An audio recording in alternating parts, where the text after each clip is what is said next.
Hey guys, Political Junkie 2414 here, and welcome back to my next video.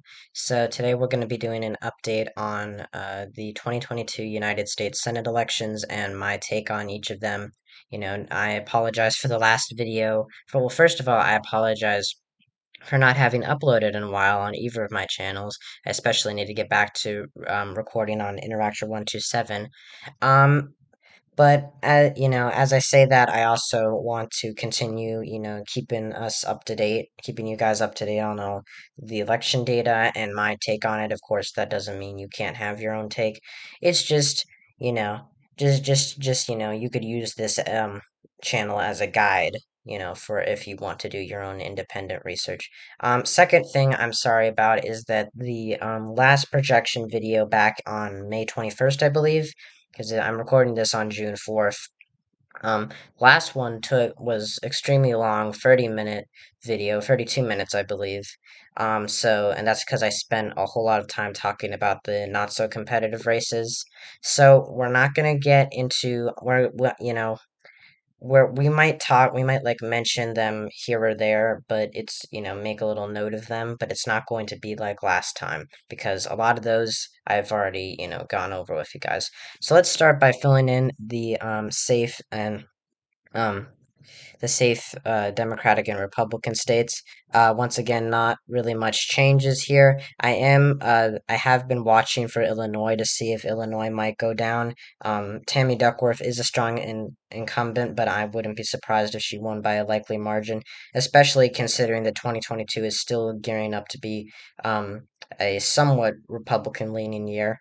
And so even though if you go back, she defeated the Republican incumbent Mark Kirk in 2016 by 15 points. Of course, expect her to win by more than 15 points. That was the bare minimum, pretty much, for a safe margin. I think it could go likely, but we really just don't know. There's not a lot of detail in the state, and it's not really being considered as a likely state. It's pretty much, universally considered a safe Democratic state. Yeah, that's pretty much it. So we're going to be filling in all of these safe Republican states now. As you can see, there are a couple of additions, and I will get into why those are. The two additions, I believe, are Utah and Alaska. Now, Utah is interesting because, of course, Evan McMullin, the conservative independent who won over the support of the Democratic Party, is now facing off against Mike Lee. And he is doing pretty well if you combine the Democratic and independent vote share for McMullin, and of course, almost all Democrats are going to back McMullin over Mike Lee, the Republican incumbent, who is not very popular. Um, and I think that Mike Lee is very vulnerable here. I think that this is, ironically, one of the Republicans' most vulnerable seats. But that being said, I do believe that McMullin, even though he has some moderate views on issues like abortion and gay rights, um, I do not think he would caucus with the Democratic Party should he win, and so that means that this is probably going to be a safe Republican state. And and this is sort of a similar, and this is sort of a special. Alaska and Utah have kind of special safe red projections since they're technically running against members of their own party in the general election.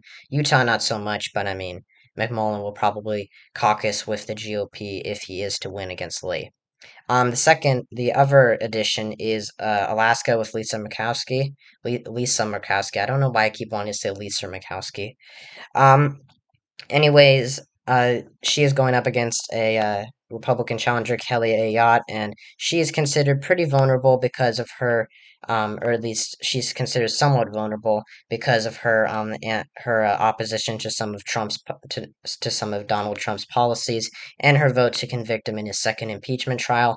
But you have to keep in mind that Murkowski was able to win in 2010 during a red wave year, when she was not quite as moderate as she is today, but she was defeated in the Republican primary by a Tea Party challenger named Joe Miller, and she decided to run as a write-in candidate, and she ended up defeating Miller by about 4 points, as JacksonJude.com shows right here, as the results show.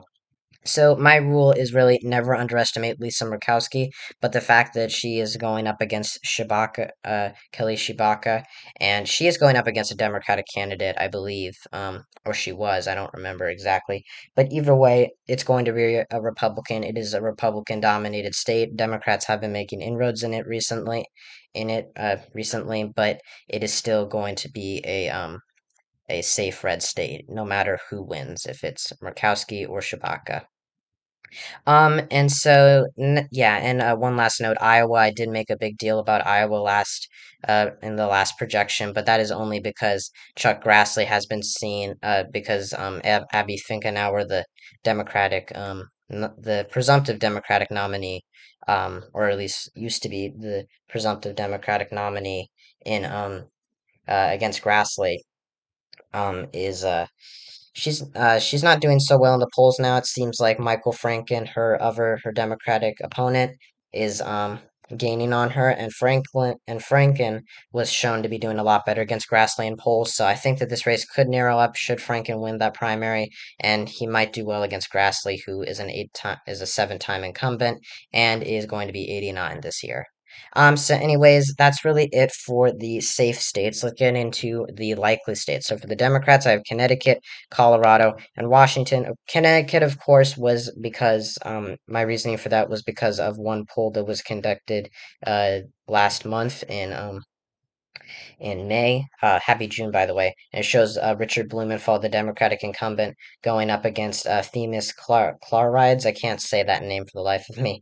But it's showing him only defeating Clarides by 10%, which is a likely margin. Keep in mind there is a lot of undecided voters here, but if you look at these other Republican challengers, it does seem like the Blumenthal is defeating them by larger margins, but there's also a lot of undecided voters, more so than against the Chlorides guy.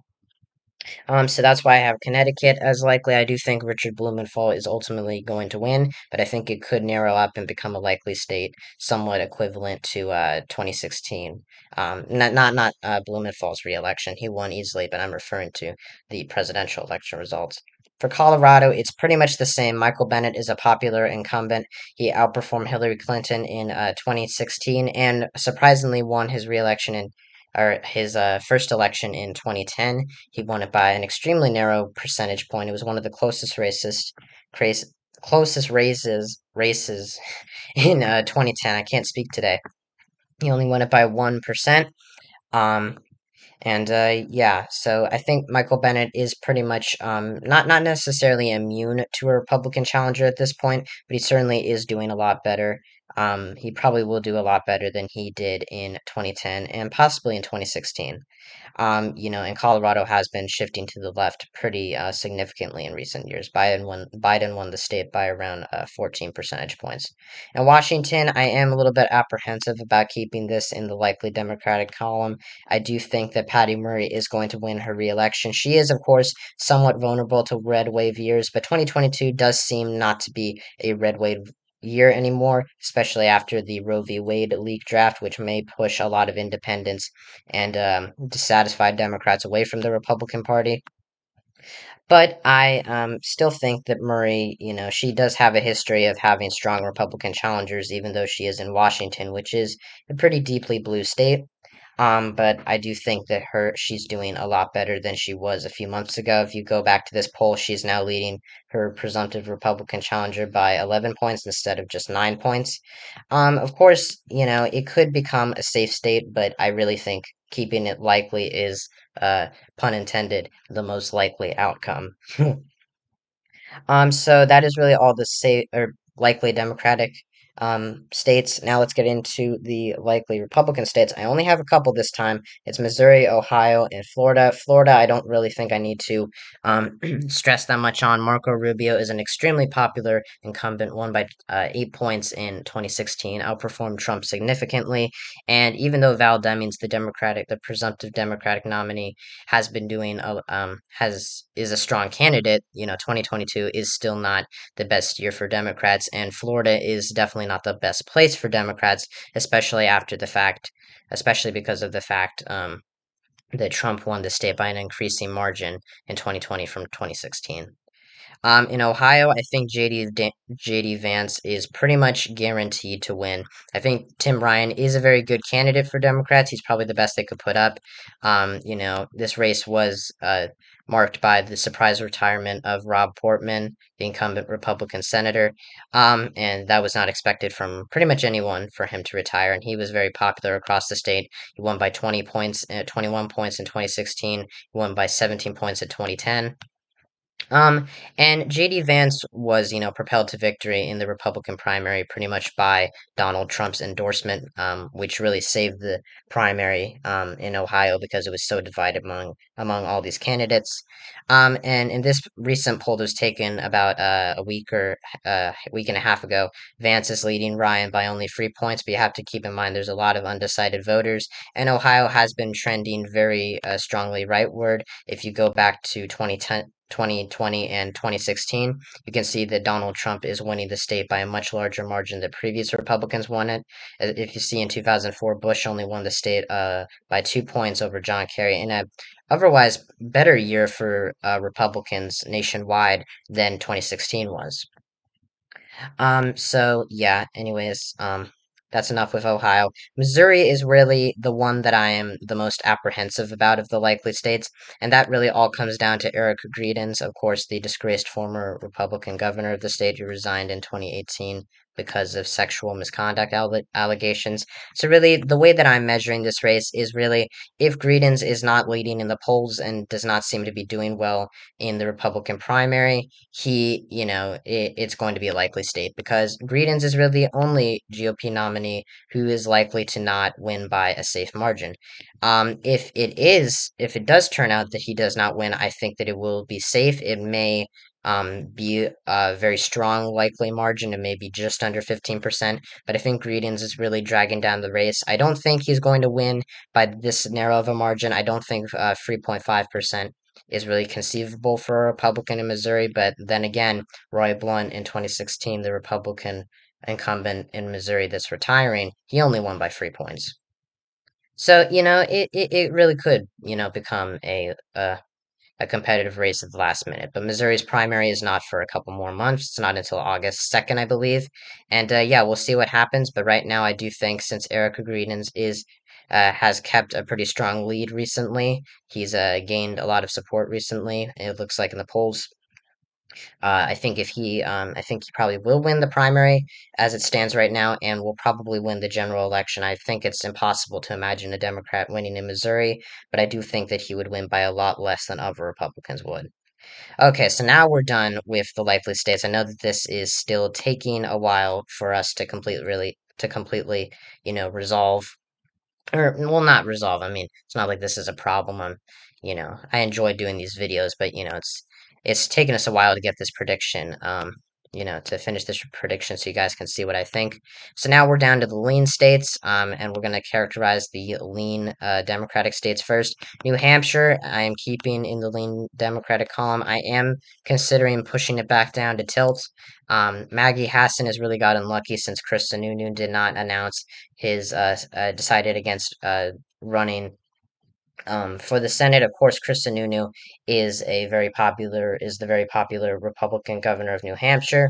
He won by an extremely large margin in 2020 for his reelection, and he was expected to challenge Hassan, and he was pretty much the only GOP nominee that was defeating Hassan in the polls. I mean, unless you count this one from Chuck Morse, uh, who is not likely to be the Republican nominee. But Sununu declined, and so did Kelly Ayotte. Actually, I'm not sure if she has declined. Actually, I know that she has expressed interest. Let's look. No, it looks like she's publicly expressed interest or potential. So yeah, she did come out and say that she was probably not going to run though. But I think Hassan, even though she is leading against her presumptive Republican challenger Don Boldo by only so much. By only so large of margins. I mean, it's New Hampshire. It's still a swing state. It does lean strongly Democratic. It is not a um, make it or break it state. I think if Democrats end up losing New Hampshire, it's not very likely that they're going to retain control of the Senate. But I still think Hassan's a very strong, is a very strong candidate. She's probably even stronger than she was in 2016 when she defeated Kelly Ayotte, who of course was the Republican who held this seat before her, and she did defeat her, even though Ayotte won by over 20 points in 2010. So I think Hassan will be even stronger, will be an even stronger candidate now that she is the incumbent, of course, in the U.S. and in pretty much anywhere in the world. In politics, incumbents are, pretty much well liked, and people like to reelect them under most circumstances. Of course, that can change in many different scenarios, but that is the typical gist of it. So we got two more lean Democratic states we're gonna do, and they are Arizona and Pennsylvania. Pennsylvania, we finally know who the Republican nominee is, and we found out yesterday. Mehmet Oz, of course, Dr. Oz, has finally officially won the Republican primary. Of course, he and David McCormick had their primary on May 17th, but it was too close to call. Oz was leading by an extremely small amount. If you can see this, this is less than 1,000 votes. Oz only won by around just under 1,000 votes. And so McCormick, of course, challenged the results, and there was and of course, Oz declared victory, or called himself the presumptive Republican nominee, kind of playing into Donald Trump, who endorsed Oz and who has been echoing, the untrue and unproved and disproven lies about election fraud. But they don't really need to worry about doing that because Oz is, of course, the Republican nominee. John Fetterman is the Democratic nominee. I do think Fetterman does have a bit of baggage that's coming with him because even though he won the Democratic primary by a very small, or excuse me, not very small, very large amount, he destroyed Connor Lamb in that race. I think, because he had a stroke only a few days before the primary, I think that Fetterman's health is going to be something that might turn away some voters from him. But at the end of the day, Dr. Oz is a very controversial character. He, not really living in Pennsylvania, he pretty much lives in New Jersey, has lived there for all of his life. He only registered to vote in Pennsylvania a couple of years ago, and so I think that that could really, screw Oz over in this competitive race. I think David McCormick would have done a much better job, or would have performed a lot better than Oz is expected to. But, there was, of course, that infighting between the two of them, which I think gave Democrats a lot more time to campaign. Of course, that time is over now. Both parties in Pennsylvania have their Senate and governor nominees. So, we'll see where it goes from here. But I'm keeping it lean Democrat just because, Oz comes with such baggage. I think if McCormick ended up winning the recount that took place this week, and him not conceding, I think that I would have moved Pennsylvania back down to tilt. Okay, so now we're getting into the lean Republican states. I'm sorry that this video is still so long. This isn't taking us as long as the previous one did, but of course this is still pretty long. So we have two lean Republican states. We have Wisconsin, which doesn't change, but North Carolina, which has changed. We'll start off in North Carolina. Ted Budd is, of course, the Republican nominee now against Democrat Sherry Beasley, who's the Democratic Party's nominee. Ted Budd, of course, won that very crowded primary to replace retiring Republican Senator Richard Burr a couple weeks ago. And Budd has been doing very well with Trump's endorsement. He really swept the primary, and he was the more comfortable candidate than Pat McCrory, the former governor of the state, who lost re-election in 2016 to a Democrat in the same year that Trump won North Carolina by about 4 points. Now, I think Ted Budd, if you can see in this average, Budd is leading by a likely margin. That is 5.3%, but that is barely a likely margin. Of course, anything under 5 is either a lean or tilt margin. And so I think that even though Sherry Beasley will likely not win, and she will probably, there's a chance that Budd could still win by a likely margin, which is what I had in my previous two projections. Excuse me. I do think that it is close enough that it could be likely, it could rise, and it probably will rise, but as of right now, I don't feel comfortable keeping it as likely just because it is so close to lean. And I think that Sherry Beasley, if the election was held today, could really outperform some expectations and probably bring it down uh, a percentage point or a percentage point or two. Of course, I'm talking about bringing down Bud's margin of victory, a percentage point or two. Okay, so finally we have the last two states to call. These are the tilt states, and I don't have any tilt Republican states. And I have noticed recently in recent polls. Excuse me, I'm sorry. I just have this frog in my throat.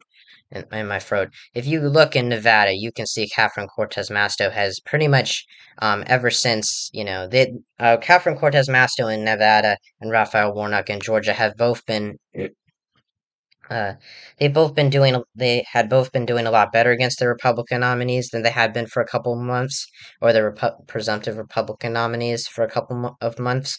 But I think after Roe v. Wade, that has really, shifted, has really given Democratic voters a reason to turn out to, make sure the Republicans do not, retake control of Congress, even if, especially if Roe v. Wade is officially overturned and abortion rights are restricted across the country. And as you can see in this poll, even though Cortez Masto is leading Adam Laxalt, her presumed Republican challenger, by 21 points, of course she's not going to win by 21 points. There's just a large amount of undecided voters. But I think the fact that she is able to get nearly 50%, and the fact that she is leading after the Roe v. Wade leak, and there is a larger sample size and a smaller undecided percentage size, I do think that Cortez Masto is going to win in Nevada. I think it will be very close. I think that Adam Laxalt, I'm very on the fence about Nevada because, of course, for a long time I believed Adam Laxalt was going to pretty easily defeat Cortez Masto, not by a likely or safe margin, of course, but I thought that he was going to do pretty well against her. But I think in these recent polls, the fact that he was lagging behind even before the Roe v. Wade leak was put out, and now that he is behind her significantly in the polls. Um, you know, I think that that does not bode well for Adam Laxalt, and I do think Nevada is going to go, to the Democrats. It's going to stay Democratic. Catherine Cortez Masto, as of right now, will probably win her reelection if 2022 Senate elections were held today. So as you can see, at this point, Democrats have 50 seats, and since um, Kamala Harris is the tie-breaking vote in a tied Senate, the Vice President Kamala Harris, that means that Democrats now in this projection will retain control of the United States Senate. But it's more than just that. I'm also putting Georgia in the tilt Democratic column. Why? Well, because Herschel Walker has pretty much been screwing over the GOP the last couple of weeks. He won his primary against Raphael Warnock a couple weeks ago, or he won his Republican primary a couple weeks ago, but he's not going to face Warnock until the general election. That's what we're talking about. Walker already was trailing was our Walker already was his percentage points were or his lead over Warnock was uh it was dwindling even before the Roe v. Wade leak. As you can see in this poll, Warnock is leading Walker by 5 points. I think that's really unrealistic in such a competitive state like Georgia. But at the same time, I think that since Herschel Walker's mental health issues and the allegations surrounding him and abusing his wife, I think that that really has gotten a lot more attention recently, especially in his solution to gun violence. I won't say exactly what it is because we're running out of time, really. I've been doing this video for a while, but I think that Herschel Walker is really screwing over the GOP. I think he was in Georgia. I think that he is really, you know, he was really the best that the Republican Party could put up, and I think that he has been doing very well against Warnock in the polls for the last 6 months or so. But at the same time, I think that with him winning his primary and with him getting a lot more attention since he is now officially the Republican nominee, I I really think that he's not, going to. I think Georgia is still a very competitive state. Biden only won it by 0.23%, and Warnock and Ossoff only won it by a couple percentage points, respectively. Um, I really don't see Republicans being able to push out the Walker vote in Georgia, especially after you see all these focus groups, the Republican voter focus groups, talking with reporters and saying really that they are concerned about Walker's mental health. But that does not mean that they will automatically vote against Raphael Warnock or automatically vote for Raphael Warnock. But it is a telling sign, and I think since Roe v. Wade has come out. I think that has really increased the Democratic turnout, the Democratic, I guess the ambition and the drive for Democratic voters to get out. So in the final map here, we have the Democrats retaining control of the Senate as of right now. I do think that the 2022 United States Senate elections will end up with Democrats retaining control of the Senate, not just retaining it, but also gaining one seat. So they do hold on to all of the states that they previously won. They win the crucial battleground states of Nevada, Arizona, Georgia, and New Hampshire. They flip a state from the GOP, Pennsylvania. Dr. Oz, I believe, will be defeated in the fall by John Fetterman, unless something changes, which I mean, of course, it's going to change, but as of right now, I do think that John Fetterman has the inherent lead. And Republicans, of course, hold on to the competitive states of Wisconsin, Ohio, North Carolina, and Florida, if you can kind of call that a competitive state. It's not a safe state, but it's not really that much in contention, and possibly Missouri, which, of course, is dependent on whether Eric Greedens wins the GOP nomination or not.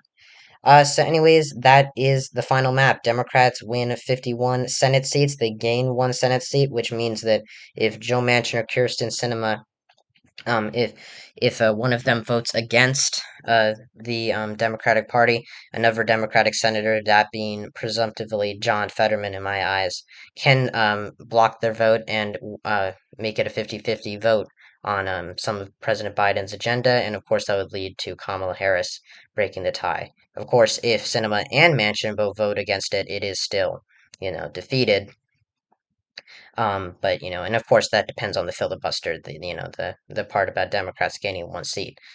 This is not going to be a make or break scenario for President Biden's agenda, but I think if Republicans do win control of the Senate, it is really going to stall, you know, President Biden's agenda. And I think that even if Democrats hold on to the Senate, they're not going to have this sweeping blue wave. 2022 is not going to be a wave year, it seems. Republicans still have a slight advantage in the House, more than a slight advantage, but I still think the Democrats can hold on to the Senate as of right now, and I think they will hold on to the Senate as of right now. So thank you guys so much for watching. I'm sorry that this video was long like the last one. I don't believe it was as long. Fact check me. Look at how compare the two videos times, but hope you enjoyed this video. I'll, of course, be back in a couple weeks with my next projection, unless something drastic happens with a lot of different competitive races, in which case I'll probably make an emergency projection to update us on everything. But besides that, I hope you guys have a great day. Hope you enjoyed this video. Click the like button, subscribe, share, turn on notifications. Check out my main channel, Interactor127, where I don't cover political stuff. If you don't want to get involved in politics, or if you just want to see some more of me, I don't know. Unless you want to see some more of my content. And yeah, and check out my comrade Growling Zeus 666. He has his channel. I'll put a link to it somewhere in the video. And yeah, hope you guys have a great day, and I'll see y'all next time when I talk about all things politics.